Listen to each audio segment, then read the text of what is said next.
Hey up, people. I don't know why I always say people. It's just fun. But forgive my hair, forgive my face as well. It's just looking more washed out every time. So it's because I have a load of natural light shining on me right now.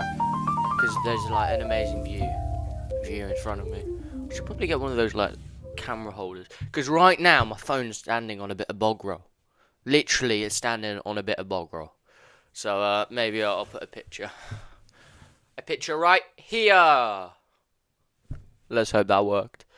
But yeah, so today I will be talking about. I remember the comment, and it kind of gave me a bit of inspiration. So today I will be talking about my old Vespa. Yes, my old Vespa. I had some highs, and boy, I had some lows on that bike. And I'm not even going to call it a bike. It was like a rubbish ped. No, okay, Vespas, they're good. Vespas are good. This Vespa, let's just say it had a few problems. One, it didn't have a key. I just had to twist it and it would start. Two, the exhaust was always kind of half falling off, so that never really helped, and so it sounded like a flipping machine gun when it was going down the road. But you know, it's cool on a fast bike, on a fast like beefy bike, to have it really loud. Like that's cool. Like I'm all for that. But when it's on a little moped, a little 50, going about 28 miles per hour, or even like 15 miles per hour up a hill, and you're like, it's literally the worst feeling, and you got about 10 cars behind you. Boy, oh boy.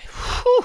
So the start of my Vespa journey started in Canterbury, or near Kent, the vague vicinity of Canterbury. And so I get in contact with this guy named Aaron, an amazing guy. He was just like, if you want my moped, you know, you can have it if you want. And I was like, say what? And he was like, yeah. It's just low down on my list of priorities to set on. I was like, you're giving away a Vespa. Well, that's what I was thinking in my head. So, you know, naturally, I bit his hand off. And so, you know, me and my dad started this large trek down to Canterbury about a few months later with this really small trailer, and it was my job to ask him the measurements of like the wheelbase and, you know, measure the trailer. And I didn't really do this that well, to be honest. Like it was a bit of a fluke, you know, classic gym moment. It was a bit of a fluke. It was a bit of a gamble. So we started going down there to Canterbury, and we got there, and we were meant to buy him like a bottle of wine or like some sort of gift. But again, classic gym moment. I forgot. So he comes out, and he's the one he works at a kombucha factory of all places, and he's the one who brought out a bottle of kombucha for us. So he's like, oh yeah, here's the geese. Oh, here's a bottle of kombucha as well. I was like, mate, what a guy. Best guy around. And so anyway, he went back inside to carry on working. It was only like a 15-minute conversation, and then he was back in there. But then we tried to get the moped into the trailer. And boy, oh boy, that was like a beads of sweat running down my face moment. Because it just fit in. Like the wheel was teetering on the edge. And I was just like constantly like looking at my dad, just like I hope it's going to be alright. Because, man, that was a close one. So we just started our treacherous journey back up to Norfolk. I don't know, every 10 seconds I was like looking behind, back to the train to see if my Vespa had like decided to go walkies for some reason. Thank goodness we got back. And that started my wonderful love life with my Vespa. So I remember Well, the first times I went out with a mate, it was great fun. Although, even at this time, I think I was starting to... I beaten up my Vespa a bit. Like, it only had, like, as I was saying, like, a key. It didn't even have a key to turn it. I just had to flick it. I can't even explain. I just flicked it and it would turn on. And the exhaust, yeah, half falling off. Sounded like a flipping machine gun. But, you know, I was happy. I was out on the road. But my mate, he would roll up in a highly expensive motocross bike that was just like pristine condition, lovely sound to it. He had all the gear, the gloves, the jacket, even the trousers. And then I would be there in my dad's fireman like heat-proof work gloves that were bright yellow, an old helmet that quite honestly looked a bit gay, and you know, we were away with the fairies. We were no end going to this little beach town called Wells near my house. Oh my, yeah. See, I'm lost for words. It was great fun. We were bumming around the roads. You know, it was the first bit of freedom I ever got on that moped. But recently, it came to a sticky end. So basically, a rather large crack started to emerge on the bottom of the exhaust. And when I say rather large, a flipping big crack. And you could hear this. You know, I said it sounded like a machine gun. Well, this is when it really started to sound like a machine gun.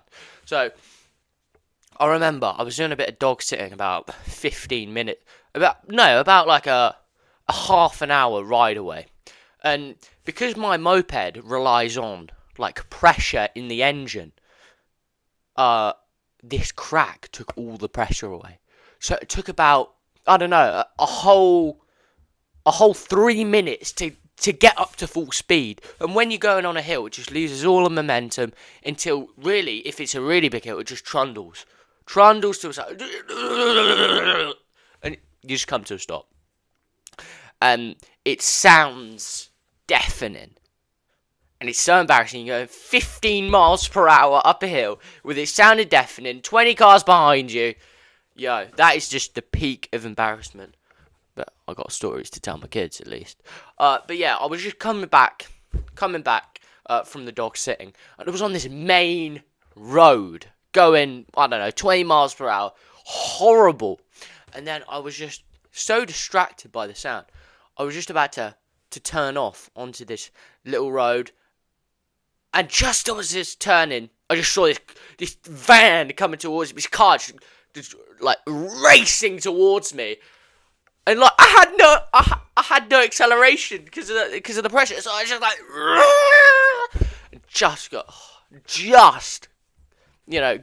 just turned off. That was a close one. But honestly, some of the best moments of this year was on that moped. Honestly. Like, I recommend you get a moped. I mean, right now, it's just sitting in the drive with a broken exhaust. The insurance has run out. So, if anyone wants a moped, say, 200 quid. 200 quid. It's yours. Drop it down in the comments if you want it. It gave me a lot of fun. I'm sure it will give you a lot of fun.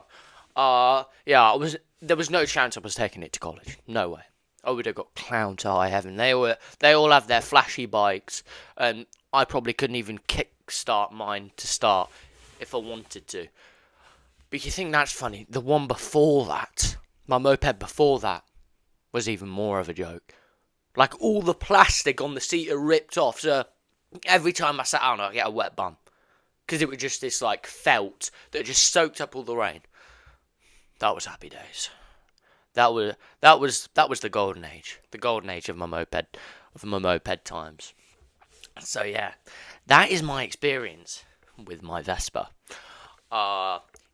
Please comment on what I should talk next. Talk next about. Sorry, my grammar's just going to pot here. And yeah, I'm doing this in the morning, so I'll probably look dead as a dodo. I mean, I have my morning coffee. Comment if you like coffee. Comment on if you like coffee.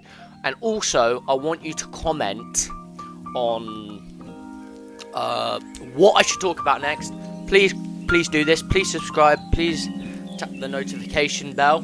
That'd be really good. You know, this is just fun. It's just a hobby for me, but it's good.